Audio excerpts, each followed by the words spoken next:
Hi, welcome to the Swim Parent Podcast. My guest today is Chris Newport of the Endurance Edge. Chris has a long list of certifications that make her extremely qualified to answer questions today about food and fueling for age group swimmers. So let me tell you a little bit about Chris. She's a registered and licensed dietitian and nutritionist, certified sports nutritionist, a certified exercise physiologist, certified personal trainer, USA Triathlon Level 2 coach, which is expert level. She's got a certificate of training in integrative and functional medical nutrition therapy. She's a Yoga Fit Level 1 and 2 instructor and American Red Cross certified lifeguard.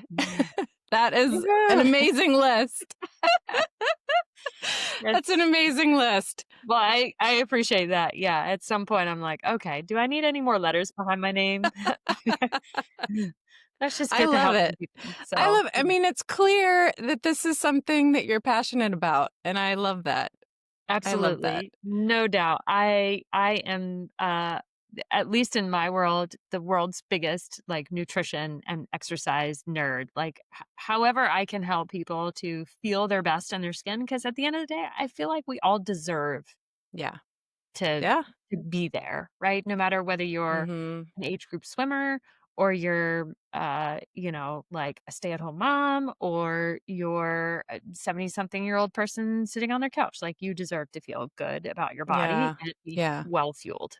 So You're also an athlete, a Mhm. triathlete and multi-sport athlete yourself, right? So this is not just something you're recommending for others. Correct. Yeah. Yes. I just got done with the Xterra World Championship out in Wow. Italy Oh my back. Yeah. goodness. Yeah. So that was a definite experience for sure, and if anybody doesn't know what Xterra is, it's Yeah, that was my off-road next triathlon. question. Yeah, Okay. it's off-road triathlon, so it's Okay. swim, mountain bike, trail run. Wow. Good. Yeah. So what are the distances? What are we talking about? Yeah, it's most closely related to its Olympic distance cousin, which is obviously Okay. what they do in the Olympics, which is a Mm-hmm. 1,500-meter swim, and then usually the bike is the most variable portion. This bike was 20 miles, Wow. with about 3,700 feet of climbing on a Wow. mountain bike, and then a 10K run. So, it took me far longer than expected. It was very wet and muddy that day, so, expected to and it was 48 degrees. So, I was the only one in a shorty wetsuit, so all the swimmers out there That's maybe can incredible. appreciate that. Yeah. The water was 62 degrees Fahrenheit. It was very cold, um, Yeah. but it That's was cold. amazing. It was a lot of fun. So, That's so fun. I yeah. love that. Let's talk about age group swimmers. Mhm. How important is it what and when they eat? Should age group swimmers be eating differently than other kids their age? Yeah, so certainly the increased caloric expenditure is gonna mean that you're gonna need more food, Mm-hmm. right? And Yeah, yeah, really yes, hungry. they're hungry. Yeah, and I know a lot of parents are so concerned, like, "Oh my gosh, you're reaching for another granola bar, another candy bar." I Yes. mean, these kids are whipping through some carbs, Yeah. no doubt, Yeah. right? Yeah. Um, so yeah, just getting in the habit of ensuring that kids have good quality nutrition, or at least something, because I know there's a lot of picky eaters out there, Yep. Yep. in their bellies prior to their workout. The Okay. longer the time span prior to their workout, I use the analogy of it's like cash, right? For your workout. You're going to immediately take that cash and use it for your workout. I know a lot of parents are really concerned about giving their kids too much sugar, Yes. but It's on my yeah. list of questions for Yes, you. for sure, for sure. So in the short time frame before they get to exercising, we'll call this like 15 to 30 minutes beforehand, that sugar is gonna be used immediately during their workout. It's not Okay. like it's turning their cells to, dirt or something like that. Um, so that's really important. But if the larger the meal, the longer the time before they compete or before they practice is Okay. important. So Okay. typically, we're looking at a meal, like 3 to 4 hours beforehand. Some Mm-hmm. kids might need longer if they have nervous tummies. Okay. even for Mhm. practice, right? Mhm. Because I Yeah. I overhear the kids all the time talking about like, "Oh, I'm moving up to a different lane now." Like, "Oh Yep. my gosh, I'm so nervous."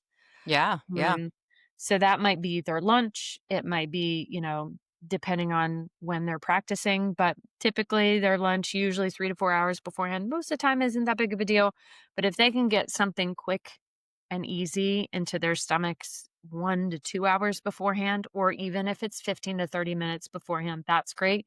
Yeah. Think of it like a sliding scale in a way. The longer the time frame out, the more, both in quantity and in quality they can get, and the closer it is to actual swim time, think of Okay. smaller amounts, but that can be more like high energy, quick energy foods. Something like a granola bar. It can be something as quick and easy like, you know, um, a gel or gummy candies or pretzels. Every kid is going to be a little bit different, but think Okay. mostly like quick acting carbohydrates. The Okay. further out from practice, think of more those like slow, steady release things. This can be like a sandwich with like whole wheat bread, or whatever type of meal or um, culturally appropriate foods that they're doing. It could be Yeah. rice and lentils or that kind of thing. So hopefully that helped. And a lot of this just takes what, trial and error to see 100%. what foods work best for your kids Hmm. and when. Yep, And exactly. then as we move into the difference between weekly regular practice and then to a multi-day meet, Hmm. where do those adjustments need to be made? What would be different? Fueling for practice versus fueling for a meet. Is there any difference? Yes. So think about what you're doing in practice versus what you're doing in a meet. So, generally in practice, you're going to be training for a longer period of time with Yeah. variable intensities, Mhm. right? But most of the time, and then of course, there might be dry land. So, just overall volume of time and the caloric energy needed for that Yeah. is Yeah. pretty high. Yeah. Now we go into a meet. You're not working out as long.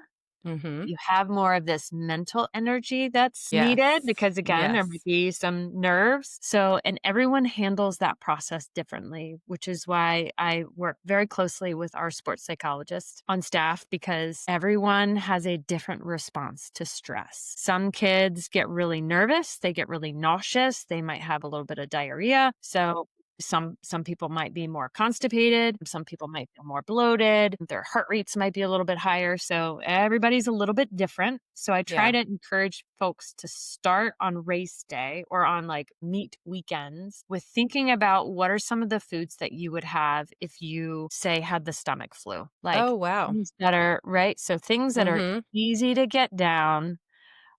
If your swimmer is a nervous swimmer, So some kids just have the it's like some plain carbs, that mhm. sort of thing.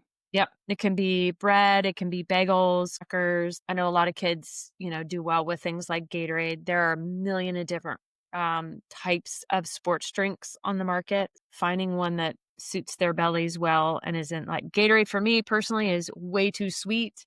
But for a lot of kids, they really like it. And that's that quick energy. That's great to do right before they have, right before their heats. Mhm. It's gonna give them Okay. that quick energy.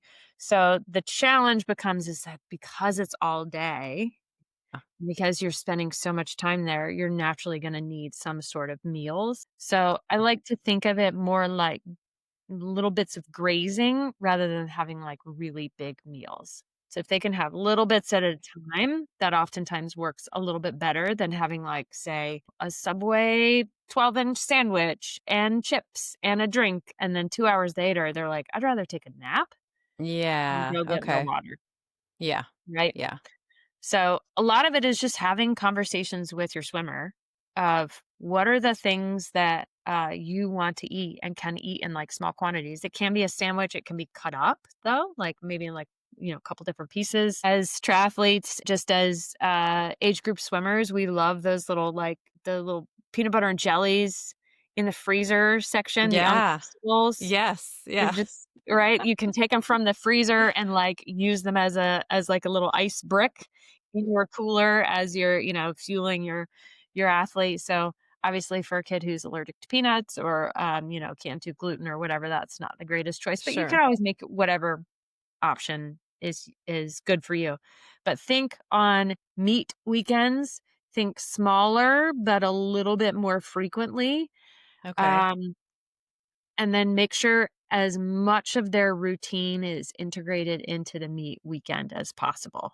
So, like, if they're used to having a certain thing that you make at home Mhm. or a certain color of Gatorade or, whatever, try to use their help to pack everything so that you guys are, working as a team to make sure that they have what they need that feels familiar because oftentimes nerves they're sort of not in their flow state yet, if you will. Okay. Like Yeah. they're not kind of like, and once they get to swimming, then they're like, "Oh, okay. Yeah, I'm good." But that's where that extended warm up might help and then having all those foods that are familiar to them that are really key to just keeping it all together. Calm. Uh-huh. Yeah, yeah, and Calm the helping them have a system. good race. Yeah. Exactly. Yep, nervous system regulation. That's really all Right. it's yeah. What part does protein play? Where does that come into play? Because I feel like everything online is talking about protein. Like Yes. women, I'm apparently not eating enough protein. Like the Yes, swimmers everybody's not.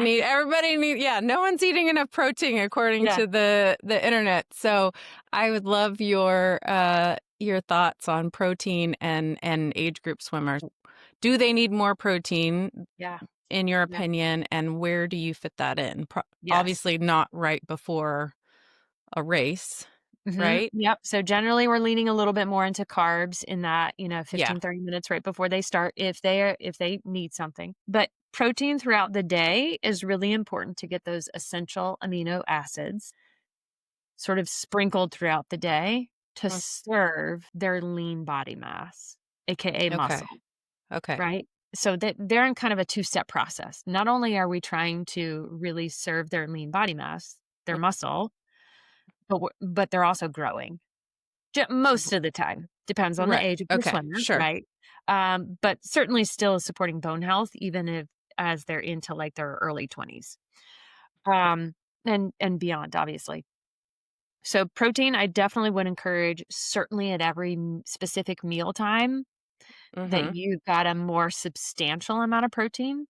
Okay. So thinking of that being roughly, if we're going to go with percentages, think of that being roughly to 20 to 25% of your swimmer's plate.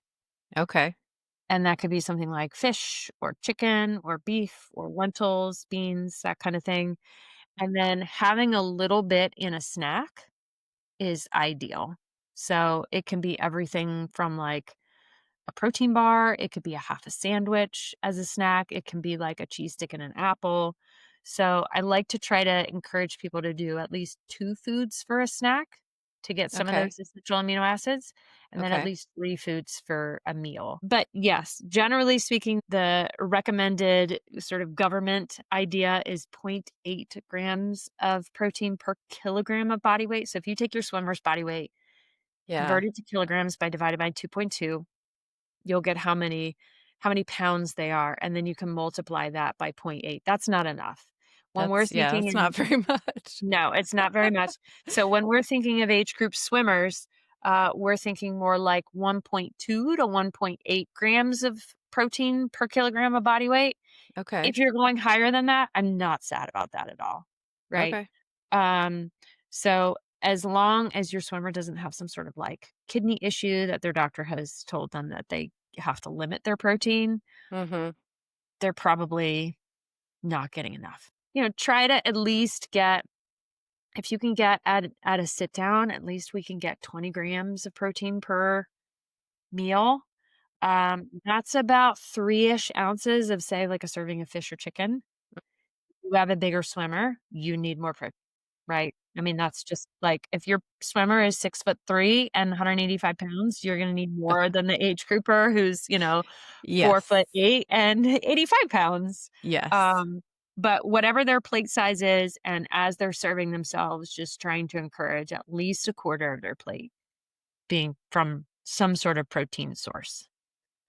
Yeah, So I would say the carbs part is easy, right? carbs part is At easy. They're least everywhere. in my experience, my kids gravitate towards the breads and the pastas and and all the carby snacks. It's the harder part is getting the protein and Yes. protein that they like and protein they're not sick of, and so Mhm. that Yes. really is a challenge for Yes, sure. definitely. I mean, there are easy grab protein options, but more so you're gonna find the easy grab carb options. Yeah, it So feels the yeah. the challenge of the protein is, what can we have prepared? What can we have on hand? And I'm sure we'll talk about that because that's the Yeah. hard part. In theory, we can Yes. say all this, but Yeah, then it's yeah, like, how sure. do I make Yeah, it yeah. happen And then with your my busy kids? week starts and you're like, Yep. how, where, Mhm. how? Yep.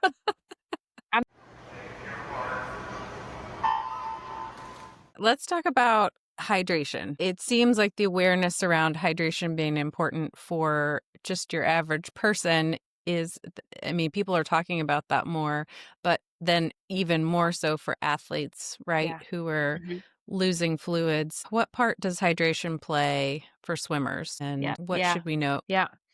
Yeah, I wish I could say that this is something that you could put on autopilot, but hydration is one of those that we No.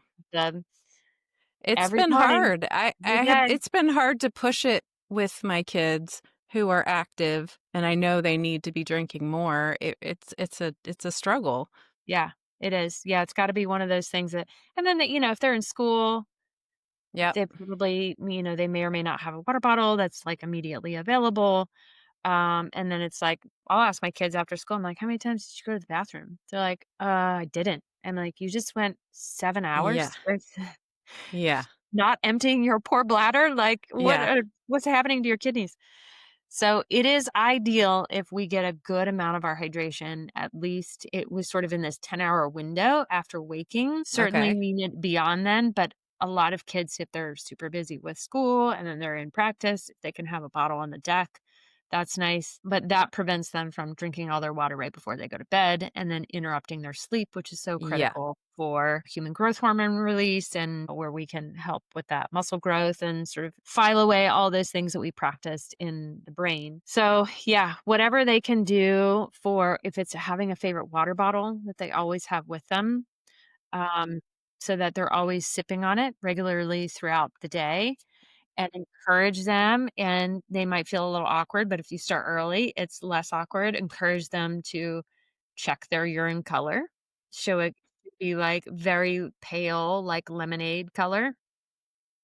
And sometimes that's one of those things that they're just not going to pay attention to. So, whatever you can encourage for like habit stacking. So, let's say they go to the restroom, they wash their hands, and then they go immediately to drink something, like Mm. making that in that order. Yeah. Yeah. But I mean, fluid, water is, most of our body, over half of our body. We Yeah. need it in order to function properly, and even a 2% loss can contribute to performance losses.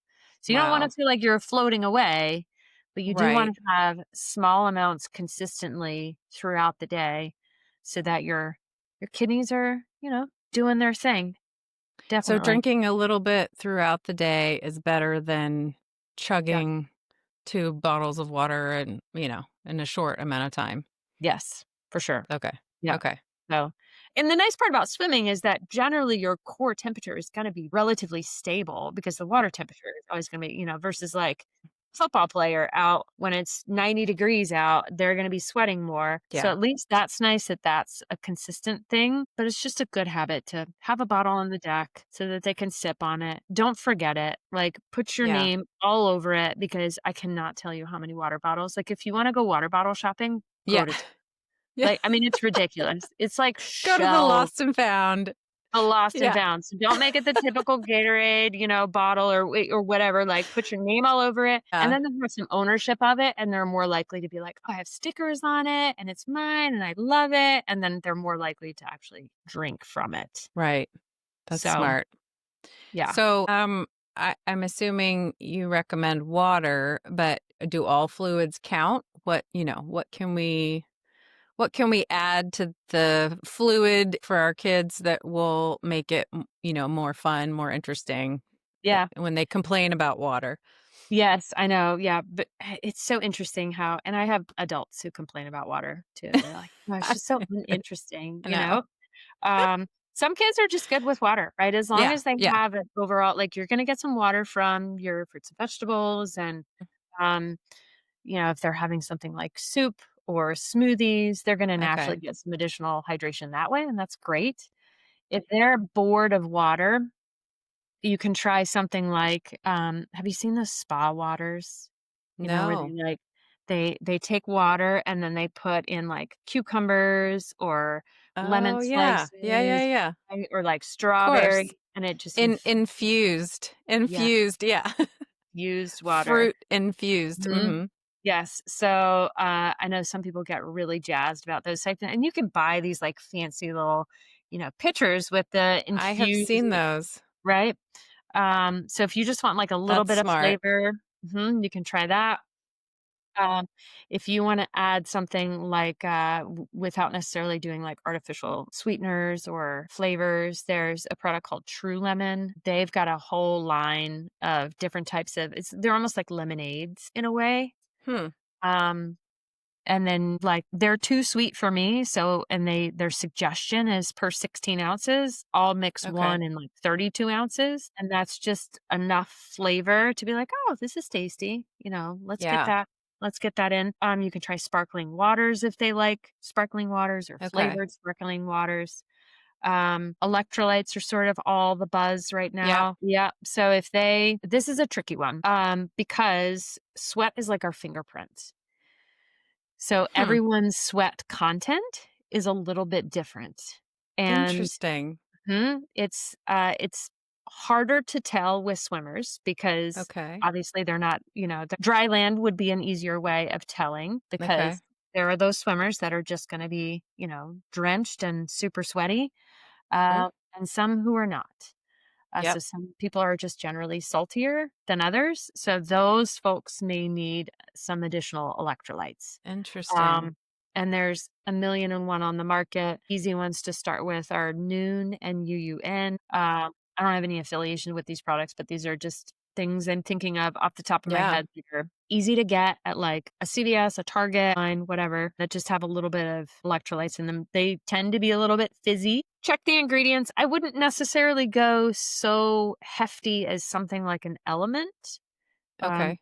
LMNT has 1,000 milligrams per packet. That's a little Ah, too I wouldn't start there. I would maybe half that. Typically, I'm leaning into that more for my, like, heavy sweating, like, tennis players, but swimmers, I think if you at least have, like if you have salt naturally in your food, you're eating your fruits and vegetables to get your potassium, some folks might need a little bit of extra magnesium, then hopefully you should be good with just water or just, some sort of infusion or seltzer, or maybe starting with diluting something like a electrolyte drink or beverage that they prefer. Like liquid IV is another one. Although I don't think liquid IV has magnesium. I like to see a little bit of magnesium in there because that's okay. one that is a little harder to get from food. You have to be really good about eating your leafy greens. And most kids I know are generally not very good at eating their leafy Yep, greens. that's Um, correct. yeah. So, but there's other options if magnesium ends up being something more specific that they need. But whatever you can do to get them more consistent with hydrating certainly is a helpful conversation to have. I know that, you can buy Gatorade powder and the Propel packet powder. Mhm. Sometimes I've done that, instead of I mean, it is nice to have, like, the individual bottles of Gatorade and stuff on the go, but just to not have the extra plastic and waste, sometimes I'll buy the powders to use, and I like your suggestion of maybe Mhm. diluting it too, like using less or using more water, Right. so that it's not Remember, as that's more sweet. of just your electrolytes and water. If you Okay. have carbs in there too, like a Gatorade, um, Ah, right? So I generally don't suggest okay. that kids are doing Gatorade to drink throughout the For day. for And when hydration. I say Okay. correct, yeah, and when I say Gatorade, I'm using that as like a Kleenex Yeah, cup, yeah, yeah. right? The Powerade, Gatorade, Mhm. all the Yep. sports drinks. Sports drinks, yes. Sports Mhm. drinks are for sport. So Ah, if they have that on the deck, great. That's gonna give them that cache, that quick carbs to serve them when they're in the water or right before or even right. right afterwards. That's the window that sports drinks are meant to serve. I don't encourage kids to be drinking Gatorade for their hydration just because now that's where sugar is an issue. Right. Yep. Right. Sugar to serve Okay. the workout is one thing. Sugar during the day, Yeah. different issue. Yeah. Right. Oh, that's great. I certainly hadn't kind of separated the sports drinks as the carbs and the hydration separately. So that's really that's great. That's a big point, I think, Yeah. to kind of Yeah. keep those separate and not be using the sports drinks for hydration Yes. I mean, it's kind of the equivalent primarily. to like Yeah. a soda, right? Like, Yeah. typically sodas are much higher in sugar, but still sports drinks, that's the whole purpose of a sports drink is to deliver you fluid, electrolytes, and carbs all in one convenient, easy to drink thing. And it's awesome until you're turning it into your soda or, Yeah. right, your beverage of choice throughout the day. That's when sugar Yeah. is, now we've got a different metabolic process that's Okay. going on that's not serving kids or Okay. adults really for that matter. So, So, since you brought up sugar, let's talk about that for a minute because in my mind, sugar has always been bad. And, you know, but a lot of that is just me trying to control my own sugar intake. But a little bit about sugar for athletes and what part does that play? for sure. Yeah, so similar to what we discussed about how having that quick energy right before they start swimming and even while they're in the water, if they can tolerate it or have it on the deck, and then afterwards, that's really that beautiful window where sugar can serve them. Okay. Right? Again, it's that Mm-hmm. quick cash. And Mm-hmm. my preferred sugar source is, like, sour gummy bears. Yeah. I would much rather have that than a Gatorade, right? Like, yeah, I also, like, get excited about it. I'm I like, love that. Yeah. "Gummy time!" Like, that is so exciting. Um, and it's again, I've worn CGMs before, continuous glucose monitors, to actually see what's happening to Oh, my blood yeah. sugar while I'm experiencing this. Obviously, a type 1 diabetic athlete or swimmer is gonna be very knowledgeable about this and how their body reacts to both exercise and sugar. Um, so that can be a little bit of an interesting different case. But making sure that sugar, just like an adult, for the rest of their day is Mm-hmm. balanced, Okay. right? So, like, if you want a cookie, great. If they want a cookie, fine, and that's part of their dessert, okay, cool. Overall, hopefully, they're eating more quality dinner or more quality lunch or a better quality breakfast so that they're not as hungry. Because typically, kids are not eating enough and certainly not eating enough protein during their meal times that are making them go after those like quick, sugary carb things. It could also be habitual. I can Yeah. go some different ways in that respect. Sure. But again, sugar can be used very strategically surrounding the workout to both restore glycogen losses afterwards, to serve the workout in the immediate term, and same thing right beforehand, serving the workout in the immediate term. It's kind of an amazing thing.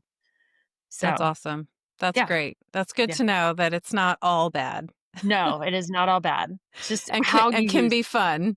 It can Yes, be can fun. be fun. Absolutely, absolutely. And then it's I think activity should be fun. Like, hopefully, this Yeah. is building lifelong swimmers. Yes. The challenge is when they get really burned out or they have to eat their post-workout protein shake or they have to eat their it's like, give them some choice and some command over what they're choosing, so it just makes the activity that much more exciting, Yeah. and they feel like they have some level of, like, control and say in how their performance is going and their responsibility to feed themselves kinda goes both ways. So, Yeah. Yeah. Let me ask you really quick about another buzzword besides electrolytes is creatine. Everybody's talking about creatine these days. mhm, Is that something yes. that age group swimmers need? First of all, I think creatine is great. It's super Okay. safe for kids, assuming Okay. that you have a kid who's good at hydration.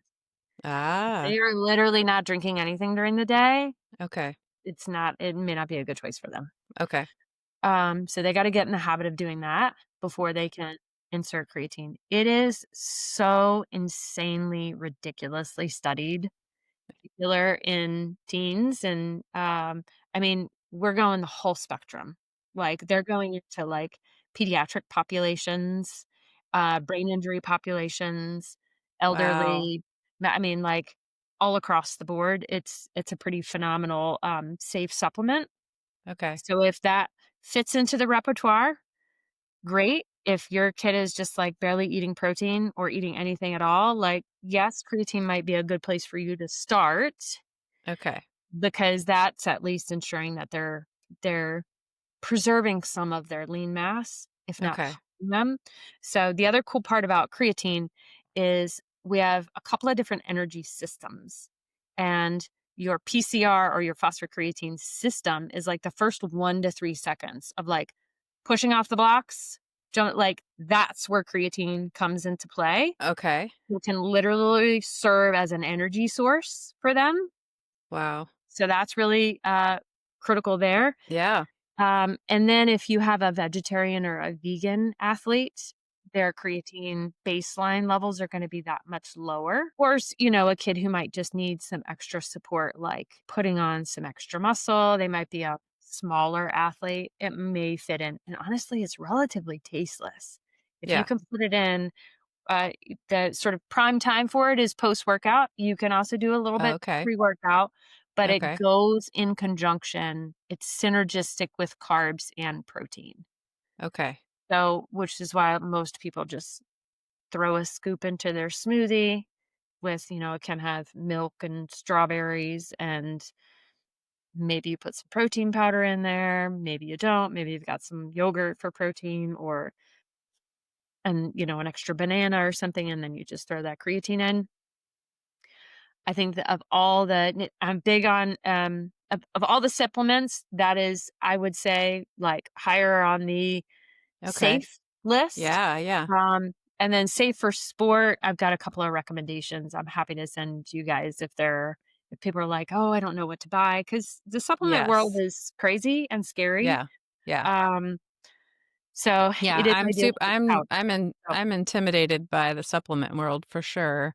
But yes. creatine was one of those that has just been everywhere that I definitely was like, we got to look into this.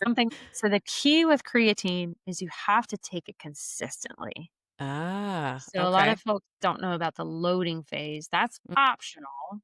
If you don't do a loading phase, it's going to take you about 2 to 3 weeks to achieve what otherwise you would achieve with the loading phase. But you just have to be consistent with it. If you miss a day here, a day there, no big deal. But it's one of those things that needs some time to build up and that Mhm. will serve you during the workout. And then Okay. most importantly, having it in that post-workout period. If you can still have it pre-workout. That's okay. As long as you're consistent with it. Sometimes it's all like in the literature, it's mostly been studied post-workout, Yeah. but in real human behavior, sometimes you just gotta get it in your kid no matter, however You're they'll right. and, Yep. like, if that Yeah. means that's the part of their breakfast routine, great, fine, Yeah. like, do it. Okay. Um, and it's relatively cheap, honestly. Yeah. Yeah. So, Yeah, yeah. I've found it at Costco, and I mean, it just seems to kind of be everywhere now, Mhm. which is nice. Yeah. Yeah. Mostly we're talking about kids ages 6 to 18. Mhm. Who are swimming multiple times a week Yep. and doing probably some sort of dry land at least, by 8. Yeah. So you would recommend that for that whole age range? Generally, I mean, 6-year-olds, we wanna make sure that they're at least getting into their, like, the wee tots, right? The 6 Mhm. to 8 Yeah. or 9-year-old range.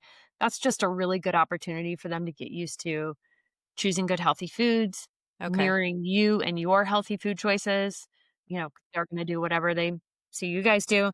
So that's a really good opportunity, unless for some reason your kid is not gaining weight and has met with their dietitian or, healthcare provider that they need to add something like that in. Okay. But as we get a little bit older, maybe 10, 12, certainly once we get into the puberty ages and they're really like dialing up their performance and Okay. wanting to see those performance gains, that's usually when creatine can come in. I feel like there has to be some level of ownership, unless again it's like um, has been suggested by your dietitian to like add it to supplement it to something that they're already taking. But again, depends on hydration too. So Right. if your 8-year-old is not very good about doing their own hydration, let's work Yeah. on that first, Okay. right? But like a 13 through 18-year-old, absolutely. Like once they become responsible enough to make sure that they're getting it on a regular basis, that's a great way to get it. So I don't love the like the products that you can buy on the store shelves, especially the liquids. Yeah. So best way to go is the creatine monohydrate. That's a powder form, if possible. You can get that in pills. There's just a lot of pills if your kid is good at Yeah. chewing or swallowing pills. Yeah. Yeah. Okay. Yeah. Thank you. That's so helpful. So, to summarize, like a busy week, families are busy. Sometimes there's, multiple kids, multiple swimmers, multiple schedules. I mean, it sounds like hydration is important, getting enough protein. Do you have any hacks for just a busy schedule? Like what you said about washing hands, drinking a little bit of Yeah. water. Like give me a couple more of those ideas that you've got for just the busy families trying Yeah. to get it all in. What Yes. what what do you got for us? Yes. Honestly, I think that today's modern grocery stores are packed with Yeah. great, convenient, healthy options. I mean, Okay. back in the day, Yeah. like when I was in school, it was like, oh, this person is only eating frozen dinners. Like Yeah. now that doesn't mean that they're necessarily eating unhealthfully. Yeah. So there can be a lot of hacks that you can do with cooking, like, big batch cooking and like putting things in the freezer so that you've got good meals to serve to your kid. Um, engaging them as much as possible, as early as possible, so that um, they take more ownership of what they're eating rather than, but mom, why didn't you make me my favorite, grilled cheese or, well, whatever. It's like, well, you have 2 hands and you know how to make a grilled cheese. Um, so that's always a great strategy because I don't know about you, but I don't want to create someone who's so into physical fitness, but then they don't have any eye on anything else. Like, they don't Right. have any concept of what it means to go to the grocery store or how to plan a meal or how to cook a meal. And then they Yeah. get to college and they're like, "Well, what?" Or beyond. Then they don't know Where how, does food come from? Yeah. yes, they're like, "I don't like, where's the food that magically is supposed to appear on my plate that my mom put on my plate?" And that's not a fault to, families out there, but just making them more a part of that process so that they're responsible for that as well, rather than Mhm. us as parents saying, "Did you get your hydration? Did you get your Yeah. protein?" Like, they're engaged in the process. So and then knowing that there are, like, so many great snacks, like, just walk up and Mhm. down the aisles. I especially encourage people to go to stores like Wegmans or Whole Foods, even like a Harris Teeter, like a good quality grocery store, and just walk up and down some of the aisles. There are so many great options for, like, grab and go protein snacks, everything from like jerky sticks to cheese sticks to these like dried beans, dried edamame that you can grab Mm. that are so easy to go into a lunchbox or easy for them to grab and put in their swim bag.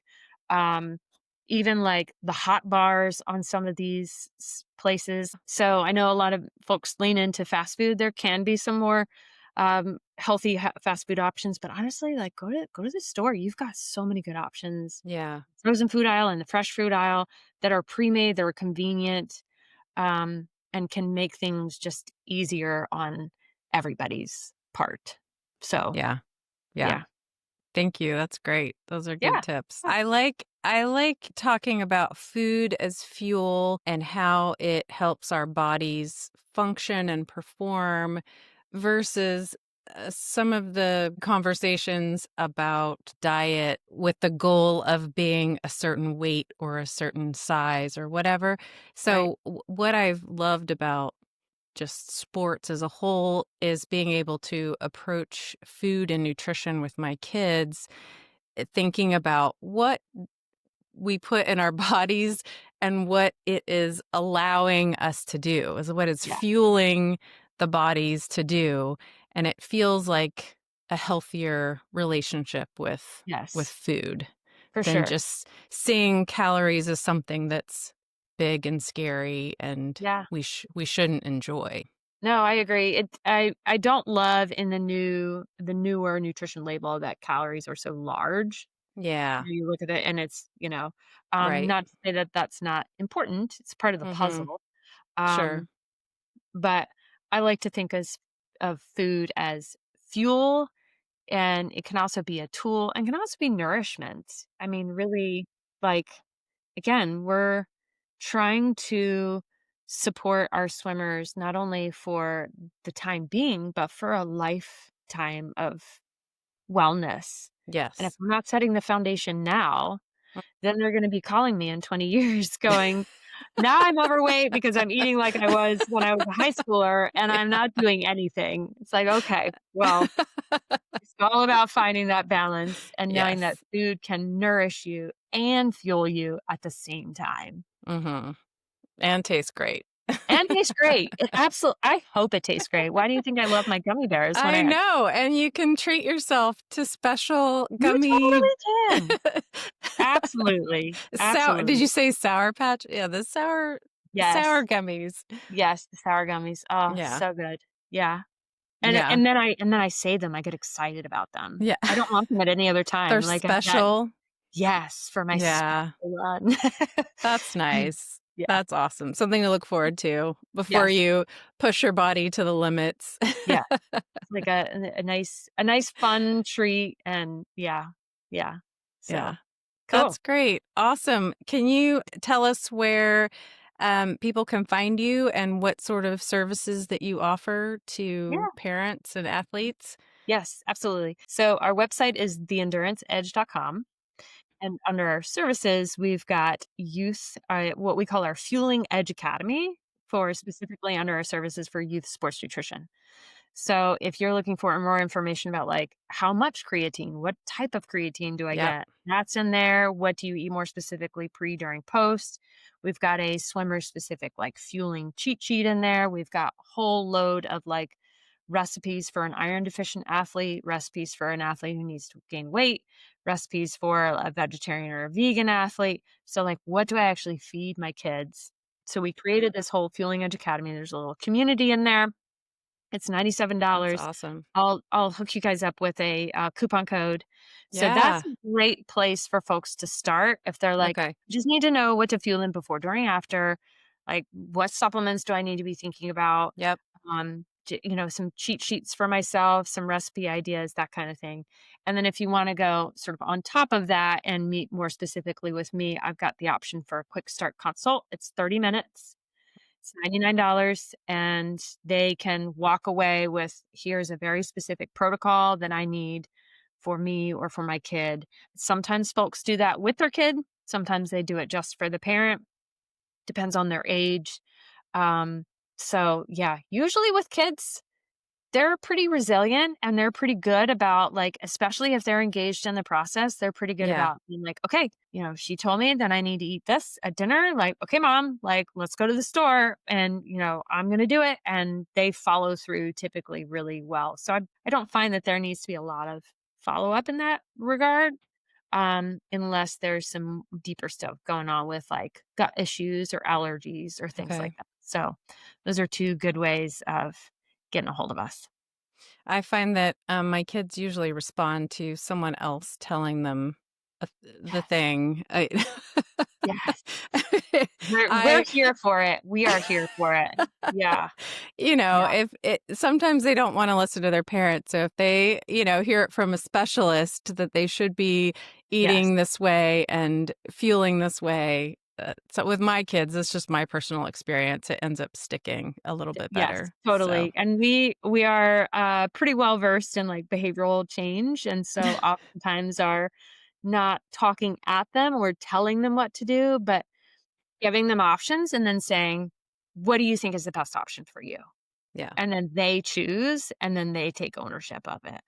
yeah, Right? Rather than like, "Oh, I'm only supposed to eat a cheese stick," or, whatever, right? right, They're like, "Here yeah, are your options.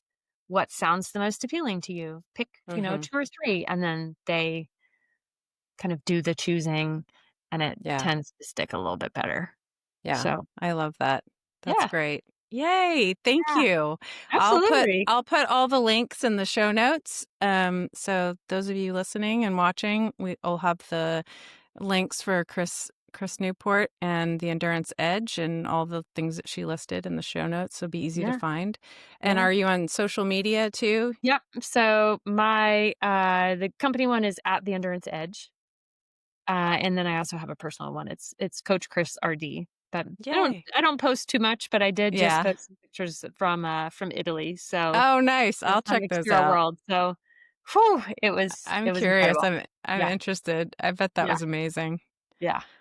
Awesome. Cool. Well, thank you so much for your time. I appreciate it. Very cool. Yeah, absolutely. Thank you, Roxana. Okay. Bye-bye. Thank you for listening. If you enjoyed my interview with Chris Newport, please like, subscribe, follow, and share with your friends. It really helps get the word out to other swim families that can benefit from these conversations. Thanks so much for your help, and I'll see you next time on the Swim Parent Podcast.